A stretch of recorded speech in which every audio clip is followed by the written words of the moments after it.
लाले लाले चुनरी मैया आहा के ओढ़े बैना। लाले लाले चुनरी मैया आहा के ओढ़े बैना। जल्दी से आऊँ मैया करै छी हम इंतजार यो।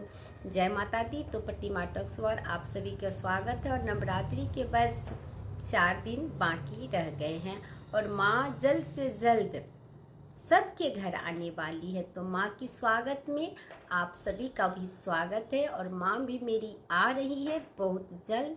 तो माँ नवरात्रि में हम कौन कौन से उपाय करते हैं जिनसे हमें फल मिलते हैं और कौन से उपाय करें जिससे हमारे घर में सुख शांति और समृद्धि बनी रहे, तो हमें क्या क्या करनी होती है। तो माँ के लिए किया गया सरल से भी सरल पूजा और कठिन से भी कठिन पूजा जो हमें माँ फल प्रदान करती है।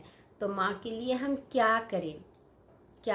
तो मैं आप सभी को, अब मेरे चैनल में आप सभी का स्वागत है। तो आप लोगों ने मेरे चैनल को सब्सक्राइब नहीं की तो सब्सक्राइब कीजिए। अगर कुछ हमें से जाननी है तो आगे का पूरा वीडियो आपको देखना पड़ेगा, जो आप लास्ट तक देखेंगे तभी आपको पता चल सकेगा कि मैं क्या करती हूँ। तो मैं आप लोगों से यही आराधना करती हूँ कि आप लोगों भी जो मेरे जैसी हैं, जो हाउस वाइफ है, एक माँ है जो घर में बैठे हुए माँ के लिए छोटी सी छोटी पूजा कर सकती है। कठिन तो होते नहीं, हाउस वाइफ के लिए, एक माँ के लिए नहीं हो पाते हैं, पर हम छोटी सी छोटी पूजा माँ की आराधना में भक्ति में लीन होकर के माँ की याद करते हुए हम कर सकते हैं। तो हमें करना क्या है माँ के लिए। माँ तो अब 4 दिन में आ जाएंगी, तो माँ के लिए हम क्या क्या करें। तो माँ के लिए सबसे पहले माँ के लिए मन में उन्हें बैठा ले उन्हें कि मेरी माँ आ रही। जो साल का इंतजार होता है, साल भर हम इंतजार करते तो माँ आती है, और माँ इस बार डोली में बैठकर, पालकी में बैठकर आ रही है। तो माँ से हमें विनती करनी है, माँ ये आपका घर है, आप जानो, आप दुख में रखो या सुख में रखो, ये आपका घर है, आपकी बच्ची हूँ, आपकी बेटी हूँ, आप जानो। बस माँ से यही आराधना हमें करनी है और माँ से हमेशा मन से माँ की विनती करनी है कि माँ आप जानो, ये आपका परिवार, आपका घर है, आप जानो। तो माँ के लिए हमें बहुत सरल पूजा भी है, कठिन पूजा भी है जो हम माँ के लिए करते हैं। और हमें नवरात्रि आ रही है तो माँ हमें कुछ न कुछ जरूर देकर जाएगी, फल प्रदान करेगी। जो हम करेंगे उसका फल प्रदान हमें माँ करती है। ये तो हम भी जानते हैं और आप सभी भी जानते हैं कि माँ कुछ जरूर करती है, अच्छा करती है अपने बच्चों के लिए, क्योंकि माता कभी कुमाता नहीं होती। माँ समझती है अगर कुछ गलती भी हो जाए इस बच्चे से तो माफ़ करती, क्योंकि वो हमारी बेटी है, हमारे बच्चे हैं। ऐसे कहकर माता माफ़ करती कि माँ कभी कुमाता है। पुत्र कपुत तो होते हैं पर माँ कभी कुमाता नहीं होती। इसीलिए माँ के लिए फिर भी अपने मन में जानबूझकर कोई गलती नहीं करनी है, मन से आराधना करके माँ की विनती, आराधना, पूजा पाठ करना है। जो संकल्प करके माँ की नवरात्रि में हम पूजा करते हैं। तो जो 9 दिन की पूजा होती है उसमें तो हम संकल्प करते हैं और संकल्प करके माँ की आराधना और माँ का कलश की स्थापना करते हैं और पूजा करते हैं। पर जो हमें रोजाना की पाठ होती है उसमें कोई संकल्प नहीं होती।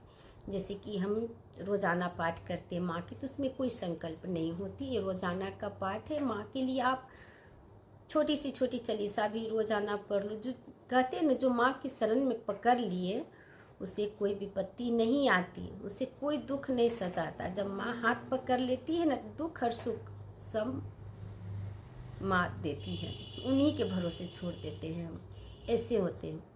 तो इसीलिए माँ की आराधना विनती हमें करनी है। जब कलश स्थापना करते हैं तो संकल्प करके माँ की कलश स्थापना करें और 9 दिन की विधिवत पूजा शुद्ध मन से, आत्मा से माँ को दिन रात पुकारते हुए माँ की विनती करें, अर्चना करें। माँ माँ हम करेंगे तो ज़रूर मेरी माँ कहेगी मेरे बच्चे पुकार रहे हैं। इसीलिए माँ को मन से, हृदय से माँ माँ कह के पुकारना है और माँ के लिए पूजा हमें करनी है। आप घर में रहते हुए, एक माँ होते हुए, एक पत्नी होते हुए माँ के लिए आराधना, सरल पूजा लाखों क्या करोड़ों में करते हैं माँ की पूजा। पर सोचते हैं कि ये बहुत भारी है, कठिन है, कैसे करूँगी। कोई कठिन नहीं है, एकदम सरल है। आप जैसी पूजा करोगे वैसे माँ फल देती है। आप कठिन करते हो तो कठिन की भी परीक्षा माँ लेती है। जो माँ की भक्त है ना, पहले तो माँ ऐसे नवरात्रि क्रम में कोई माँ परीक्षा नहीं लेती। माँ जैसे भी आप पूजा करो माँ उसकी फल प्रदान करती।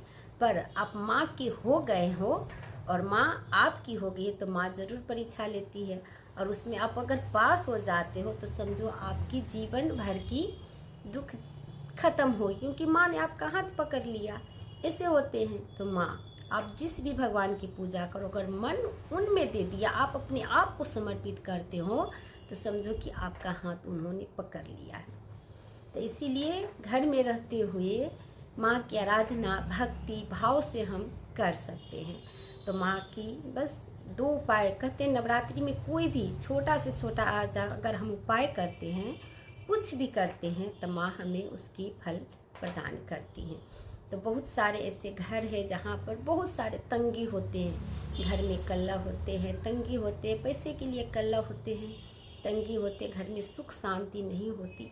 तो हम क्या क्या कर सकते, बस मैं इस वीडियो में 2 बात मात्र बताऊंगी। आगे की वीडियो में आगे बना पाऊंगी तो ज़रूर मैं रखूंगी, और नहीं बना पाई तो इसलिए मैं क्षमा है हमें आप लोग कर दीजिएगा। पर मैं आप लोग पूरा वीडियो ज़रूर देखिए। पहले मेरे चैनल को सब्सक्राइब ना करें इससे हमें कोई नहीं है, क्योंकि मैं ऐसी एक हाउसवाइफ हूँ। इसलिए मैं सोचती हूँ कि कहते हैं न, ज्ञान किसी को कुछ देने से अगर किसी को सुख मिले तो हमारे लिए भी सुखी होगा।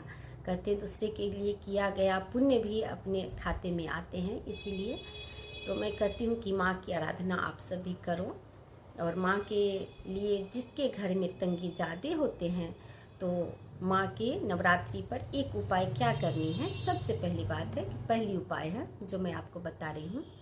पहली उपाय है नवरात्रि के। नवरात्रि में जब सुबह 3 से 4 के बीच में ब्रह्मा मुहूर्त होते, फर्स्ट दिन, पहला दिन, नवरात्रि के पहले दिन से ही आपको 10 दिन तक करनी है, 10वीं तक करनी है। और करनी क्या है कि ब्रह्मा मुहूर्त में आप उठें, आप अपने आंगन को अच्छी तरह से धो लें, झाड़ू लेकर के अच्छा से बाहर दें। 1 बाल्टी पानी भर करके आप आंगन में रख दो, और 1 लोटा पानी हो या ग्लास में हो या लोटा में हो या कुछ में भी आप भर लो, और अपने गेट के बाहर जा कर के वो पानी रोड पर, बीच रोड पर आपको छिड़क देना है। बस इतनी सी उपाय कर। पर अब इतना याद रखें कि आपको कोई टोके नहीं, और आप किसी को टोके नहीं, चुपचाप ये उपाय करके अपने घर आ जाना है। एक उपाय तो ये हो गई। और दूसरी उपाय क्या है, नवरात्रि के 7वीं तक, 7वीं से पहले, 7वीं से 7वीं के दिन माँ की नयन पड़ जाते हैं। तो 7वीं से षष्ठी तक के बीच में जो भी आपके रविवार या मंगलवार पड़े, 2 बार होते हैं, रविवार हो या मंगलवार, आपको एक बरियार का झाड़, बरियार आप लोग पहचानते होंगे, शायद सब पहचानते हैं, बिहार में नेपाल में सब पहचानते हैं। एक बरियार का झाड़ जो मंगलवार या रविवार जिस दिन भी हो, आपको चुपके से जा करके उखाड़ करके ले आना है और अपने घर में उसे रख देना है, साल भर के लिए रखना है। फिर अगले ही दीपावली के साथ आप सफाई करोगे तब उसे घर से हटाकर भसा देना है, नहीं तो आप साल भर उसको घर में रखना है। बस 2 उपाय मैंने बताई हूँ, आप उपाय करके देखो।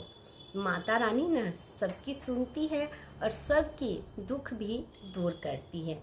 तो मैंने आप लोगों से जो ये 2 उपाय बताए आप ज़रूर करना। जिसके घर में तंगी हो वो ख़त्म हो जाते हैं।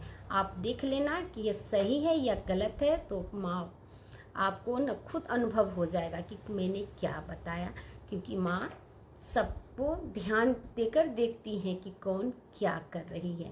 तो इसीलिए आप लोगों को अगर अच्छा लगा तो मेरे चैनल को सब्सक्राइब ज़रूर कर दीजिएगा। बोलना तो नहीं